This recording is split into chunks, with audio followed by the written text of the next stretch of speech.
Hello बच्चों, you are most welcome to my YouTube channel केमोसर academy. आज की इस क्लास में हम लोग कवर करेंगे इम्पोर्टेंट एंड इजी टॉपिक्स जैसे कि isotopes, isobars, isotones, isoelectronic and finally atomic mass unit. तो बच्चों सबसे पहले देखिए आइसो का मतलब क्या होता है। आइसो का मतलब बच्चों होता है सेम, सेम मतलब एक जैसा। आइसो का मतलब होता है सेम। टॉप्स का मतलब होता है नंबर ऑफ प्रोटॉन या फिर हम कह सकते हैं एटॉमिक नंबर। बार का मतलब होता है मास नंबर। टोन्स का मतलब होता है नंबर ऑफ न्यूट्रॉन। इलेक्ट्रॉनिक का मतलब नंबर ऑफ इलेक्ट्रॉन। तो चलिए पहले इन चारों टर्म्स को क्लियर करते हैं। फर्स्ट थिंग हमें देखनी है आइसो का मतलब होता है हमारे पास क्या होता है। आइसो का मतलब सेम, एक जैसा, कांस्टेंट। टोन्स, टॉप्स का मतलब होता है नंबर ऑफ प्रोटॉन।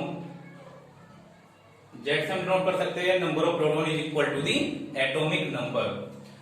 बार का मतलब होता है बच्चों मास नंबर मतलब एक।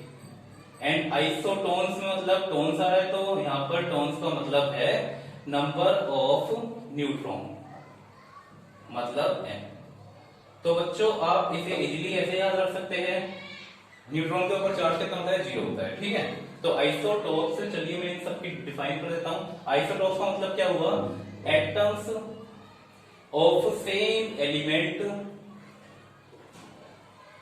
Having same atomic number. Elements के सेम एलिमेंट के वो एटम जिनका एटॉमिक नंबर सेम होता है उन्हें कहा जाता है बच्चों आइसोटॉप्स। जैसे कि हम एग्जांपल ले सकते हैं, कार्बन के 3 आइसोटॉप्स होते हैं, C612, C613 एंड C614। तो बच्चों ये 3 आइसोटॉप सेम एलिमेंट को बिलोंग कर रहे हैं। ये 3 एटम है, ये हमारे पास सेम एलिमेंट के, कौन सा एलिमेंट है, कार्बन। तो ये 3 एटम्स को हम कहेंगे they are the isotopes of carbon. तो कार्बन के ये 3 आइसोटॉप्स है हमारे पास। नेक्स्ट अगर मैं यहां पर लेता हूं H11, H12, H13, तो ये हाइड्रोजन के हमारे पास 3 आइसोटॉप है जिसका मास नंबर 1 होता है। हाइड्रोजन के आइसोटॉप मतलब एटॉमिक नंबर सेम है यहाँ पर, जिसका मास नंबर 1 है उसे कहा जाता है प्रोटियम। जिसका मास नंबर 2 है हाइड्रोजन का, इसे कहा जाता है ड्यूट्रियम। एंड थर्ड वाले को कहा जाता है tritium. They are the isotopes of hydrogen atom and they are the isotopes of carbon atom. तो बच्चों ये बात आपको याद रहेगी। चलिए आगे बढ़ते हैं, नोट कर लीजिए, रब कर देता हूं मैं। आइसोटॉप्स क्या होते हैं, atom of the same element having same atomic number. चलिए देन बच्चों बात करते हैं आइसोबार की। आइसोबार क्या होते हैं, ये हमारे पास डिफरेंट एलिमेंट के एटम्स होते हैं। Atoms of different element having same mass number. मैंने बच्चों पहले बताया यहाँ पर ये आइसो का मतलब सेम और बार की बात आ रही है मतलब same mass number. Same mass number होगा तो उन टाइप के एटम्स को हम लोग कहेंगे आइसोबार्स। एग्जांपल लेते हैं, एग्जांपल है हमारे पास आर्गन एंड कैल्शियम। आर्गन का भी मास नंबर 40 होता है, कैल्शियम का भी 40 होता है और उनके एटॉमिक नंबर डिफरेंट होते हैं। तो दे आर दी आइसोबार। क्या है बच्चों ये आइसोबार है।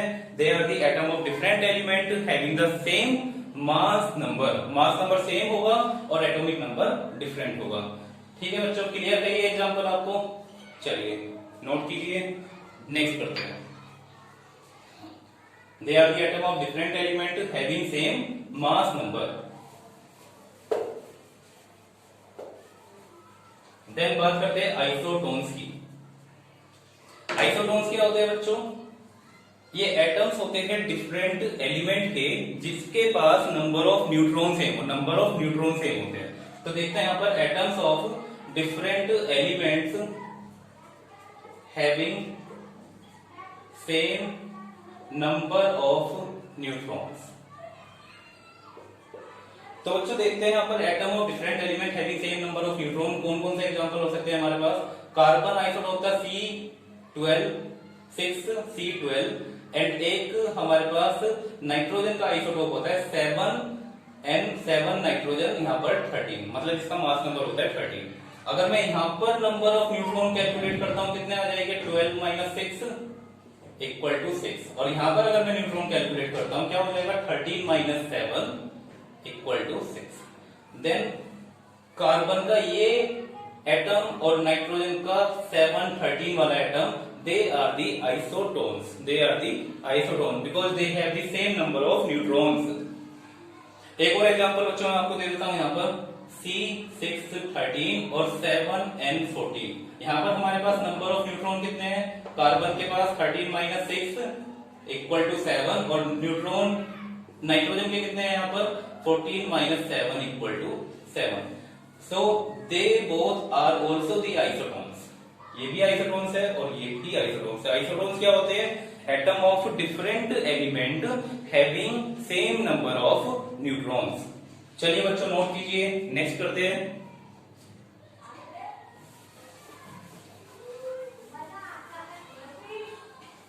नेक्स्ट है बच्चों हमारे पास iso electronics.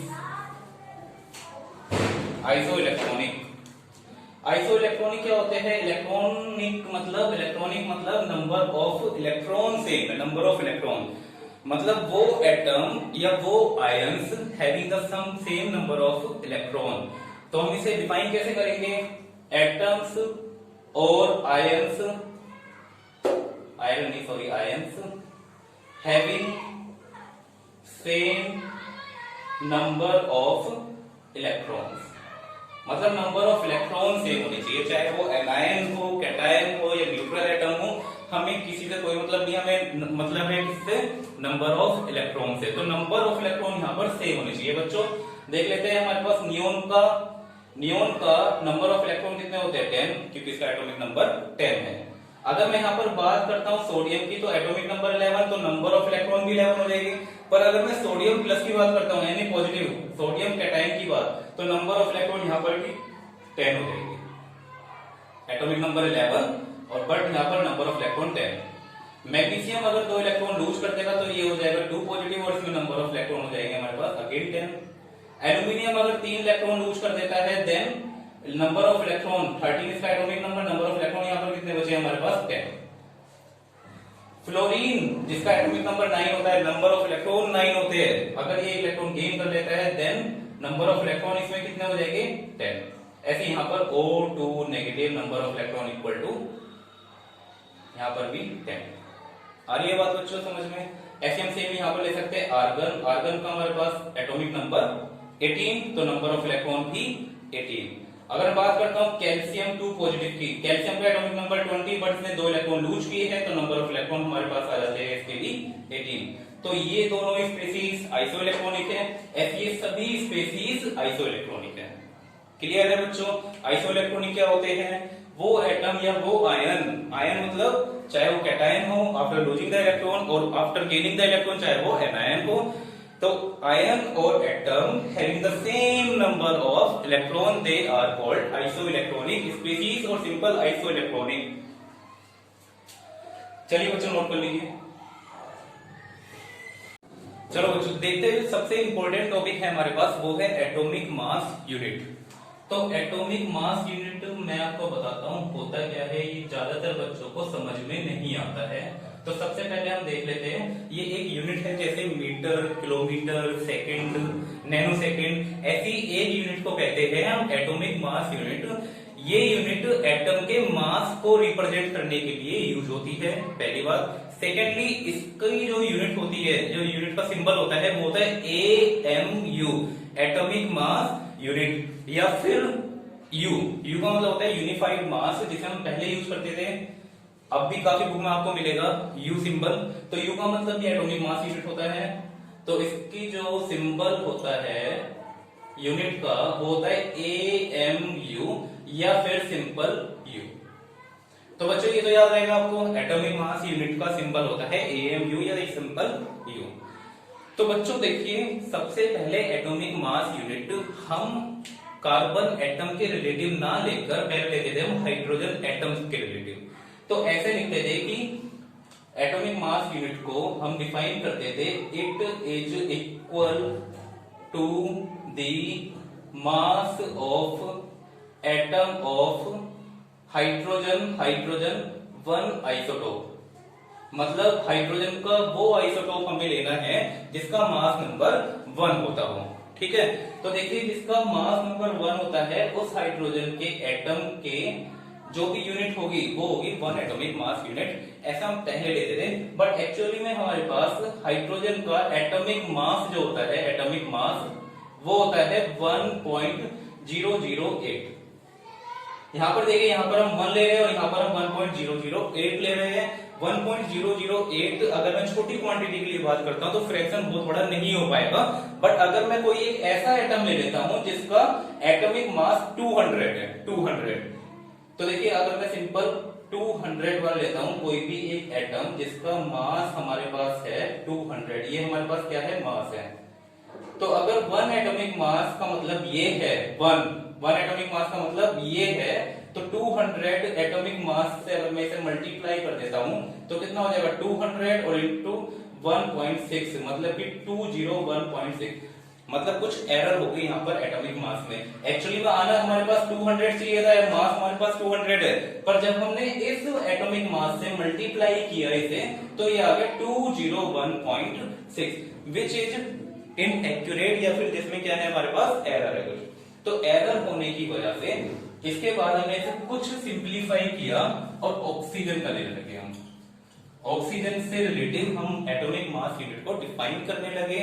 Atomic mass unit को ऑक्सीजन से कैसे करते हैं, it is equal to the 1/16, it is equal to 1/16 of mass of atom of oxygen 16 isotope. पर एक्चुअली में हमारे पास ऑक्सीजन का जो एटॉमिक मास होता है वो भी कुछ फ्रैक्शन में होता है, विच इज इक्वल टू 15.994। 15.994 है। जैसे यहाँ पर हमारे पास थोड़ा सा एटॉमिक मास बढ़ गया था, ऐसे यहाँ पर एटॉमिक मास थोड़ा सा कम हो जाएगा। मतलब यहाँ पर भी हमारे पास एक्यूरेट नहीं आ रहा था, यहाँ पर भी एक्यूरेट नहीं आ रहा। देन हमने थर्ड जो एलिमेंट लिया वो लिया कार्बन। तो कार्बन के लिए कुछ ऐसे डिफाइन हुआ, it is equal to the mass of, या it is equal to 1/12 the mass of 1/12 the mass of atom of carbon 12 isotope.